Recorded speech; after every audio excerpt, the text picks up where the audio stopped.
hi friends नमस्कार चलते आज एक नुआ रेसिपी सहित भिडियो को आरंभ करवा आज भिडियो आम प्रस्तुत करवा खेचुड़ी साधारणतः पूजा पर्व प्रस्तुत होता खेचुड़ी को किपर घर प्रस्तुत करेंगे चलते आज आम शिखा एनिमते मुझे प्रथम व्यवहार कर 1 बाउल मुग डाली और 2 बाउल से सेम बाउल मापिक नहीं जाइए अरुआ चाउल डाली और चाउल को भल भाव में धोई आने ए व्यवहार कर डालचीनी अलैच तेजपत्र लंका अदा बादाम घी और चीनी और व्यवहार कर नड़िया गाजर बीन्स और आलू एबे प्रथम कड़ाई रे किछि घिओ ऐड करी सथिरे प्रथम दे देबा लंका एवं जीरा एथरे हमें ऐड करनबा दालचीनी तेजपत्र एवं अदा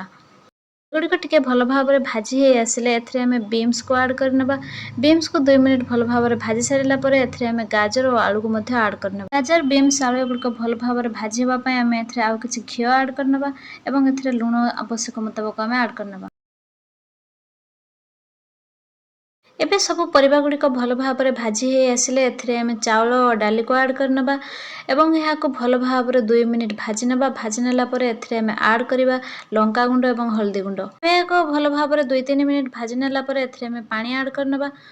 जो बाउल मापिके आप डाली और चाउल नहीं से सेम बाउल मापिके 5 ରୁ 6 बाउल पानी देवे बिल्कुल भी अधिक पानी ऐड करेंगे यह 70% कुक हो गला परे आप काटी रखि नड़िया को एथरे ऐड करदेवे नड़िया ऐड कर सारा पर आप एथरे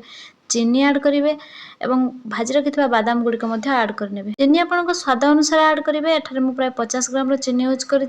200 ग्राम डाली और 400 ग्राम चाउल यूज करी एबे देखिपे आम रेसिपी संपूर्ण हो जाए लास्ट आप 1 चमच घी ऐड करने रेसिपी टी एपर्यंत देखि आपको धन्यवाद जदि आपको रेसिपी भल लगी तेज यहाँ सांग सहित सेयार करनी